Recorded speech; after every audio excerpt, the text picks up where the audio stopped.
Hello and welcome back to New Game Plus TV after it's been a little while, but of course the return here is going to be in Japan. I'm Jack, I'm here with Jason, and Miyako Messe is not quite Makuhari Messe, but it does feel almost as gross as I feel it in... definitely makes you messy.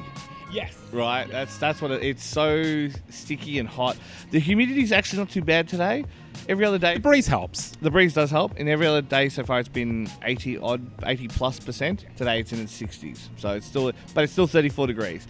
And as we know, I do not enjoy the sun, and the sun and I are not friends. And that's why it's been nice to be in an air-conditioned building that helps mitigate that somewhat. I'm very much on the other side where I'm sick to death of Melbourne winter. It is not for me, it is not for my skin, and so I'm very much enjoying the heat and the humidity, and I still find sweating so quaint. It's just such a change of pace. Freeing. Look, at the moment, Melbourne's so cold I can actually wear a jacket, and I just cannot do that. Here... Meanwhile, I'm wearing 4 layers in Melbourne. Yes, no, but here I'm not even wearing pants, and I mean, like, that's pretty true most of the time. But again, I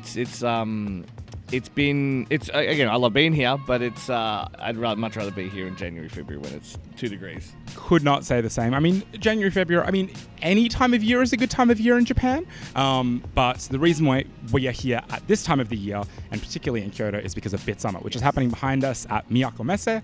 Bitsummit is an independent games festival. Thankfully, the business day today, Friday, is not particularly busy. Now, I will say that Bitsummit feels...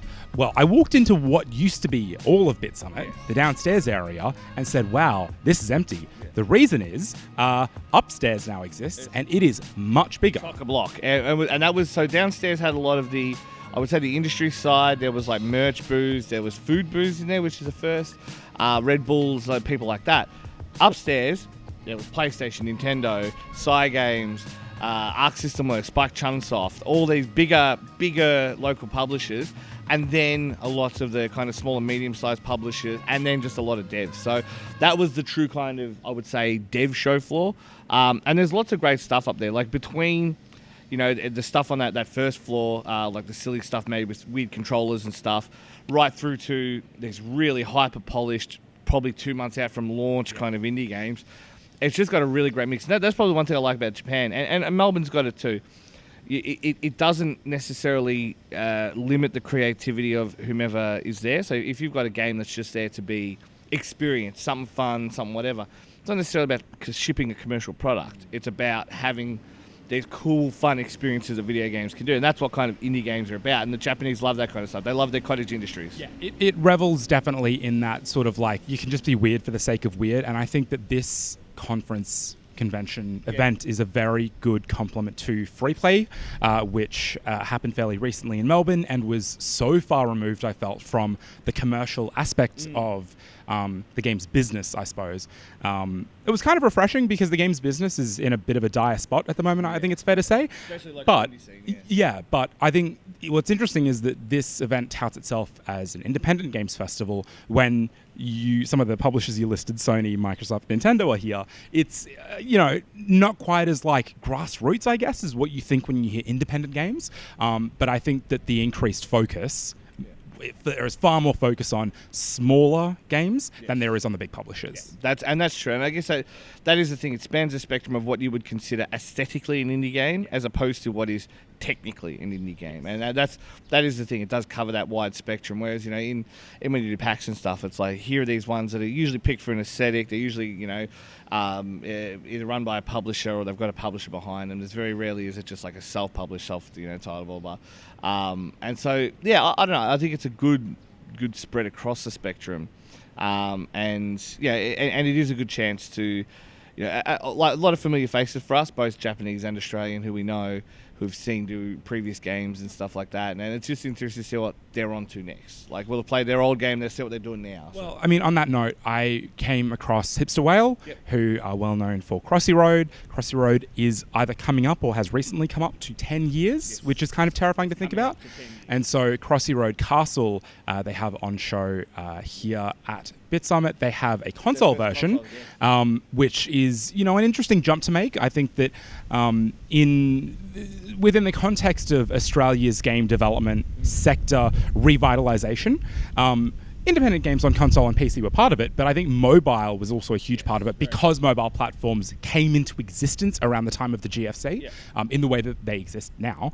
And so a lot of mobile game devs won't necessarily cross over to console and PC, and this is the first time that Hipster Whale has done that. Now, Crossy Road Castle has been out for some time. It was on Apple Arcade, and you could technically say that it was on Apple TV.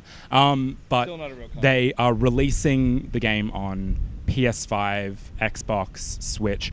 And I mean, I really, really enjoyed it. It is just very accommodating and chill and not competitive at all. There are plenty of cooperative games where it's easy to lean into, let's try and make a competition out of it. And it becomes a little bit more chaotic and a little bit... Just say overcooked. Well, yeah, there's that, but it also becomes quite unwieldy, right? Even playing something like Rayman Legends, you can still get a little bit edgy about, I want to try and get as many lums as possible. Mario, I want to try and pick up as many coins as possible. Here, that doesn't really happen. And so I asked Crossy Road Castle's creative director, Clara Reeves, about how the team made the game not devolve into folk trying to one-up each other, and how it instead brings back the focus to having fun together. That's really nice that you noticed that. We work really hard on that. I think when we notice in playtesting that we're being competitive, there's a little bit of competitive. Some of the rooms might have moments where you could, maybe you drop your brother in the lava or something like that, but it's over quickly and you can, have your revenge immediately. But we really, in all of the design, we try and make it collaborative to make all the communication options that we have in here, they're all about a collective goal. And I think also the speed of the game, you're really just pulled forward. The goal is always one where you're working together. So if one person achieves it, everyone gets it. So there's not really a big benefit other than it might be funny for a second to troll your friends. Crossy Road came out on mobile, like I said, about 10 years ago. To jump from what has largely been a mobile developer over to console, I imagine there might have been some challenges in navigating that and may well still be in the lead up to release of Crossy Road Castle on consoles. Can you speak a little bit about that shift and what that journey has been, and maybe what some of the lessons have been for the team as well? Yeah, sure. Look, a lot of us on the team come from a console background. So some things are new, some things are still as we knew them. It's certainly been, a shift in mindset. Every platform that you work on, I think you really need to make the game sing on that platform. Every platform has its own things that make a game really sing, and we've tried to put that effort into each platform. Even when we've been in mobile development, we think like that. We're making the game for lots of devices, right? So maybe you're playing tall, maybe you're playing wide, maybe you're playing on the train, maybe you're playing on your TV. So we already have a mindset of people play in different ways. So I think we've tried to just bring that across and look at these new platforms and make sure that we're making the most out of the controllers, the screen size, the way that people want to communicate, the achievement systems. So, I hope we've done a great job. On that point, what has the response been like here at Bitsummit, as well as the team's experience at an event that I imagine in some ways feels quite different to Australian events like PAX? Yeah, honestly, when we came up with this game, we had the dream of the family playing together, everyone having a good time, from the little kid to the high school kid and the family together. And we've seen families like that here today, and getting that feedback of watching people sort of joy and doing the things that you hoped would happen is amazing. And Bitsummit is such a great family show. So it's just been a pure joy, to be honest. Yeah. Thank you very much for your time, Clara. Enjoy the rest of Bitsummit. Thank you so much. Now, I think a game that is, a little bit sort of on the other side, not quite as sort of high scope, as much polish.